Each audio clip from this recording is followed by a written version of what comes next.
Aceh Daralun, sebanyak 58 pengungsi Rohingya kembali terdampar di bibir pantai Komplek Cagar Budaya Indra Patra Kampung Ladong, Aceh Besar pada Minggu 25 Desember 2022.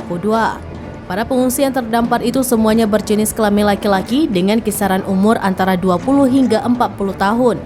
Mereka terdampar di pantai tersebut sekitar pukul 00.30 waktu Indonesia bagian Barat dini hari. Saat ini juga 58 pengungsi yang terdampar itu sedang dilakukan pendataan dan pengecekan kesehatan oleh aparat keamanan dan tenaga kesehatan. Abdul Manan, salah seorang pengungsi yang bisa berbahasa Melayu, mengatakan mereka sudah 1 bulan tergantung-kantung di laut. Dia juga mengatakan bahwa tujuan mereka ke negeri jiran Malaysia untuk mencari suaka. Namun kapal yang ditumpangi mengalami rusak dan dini hari tadi mereka terdampar di garis pantai tersebut. Hingga saat ini pihak TNI Polri, Pemkab Aceh Besar, imigrasi dan unsur lainnya masih melakukan pendataan di lokasi terdamparnya pengungsi tersebut. Mereka juga saat ini dibantu masyarakat diberi makanan.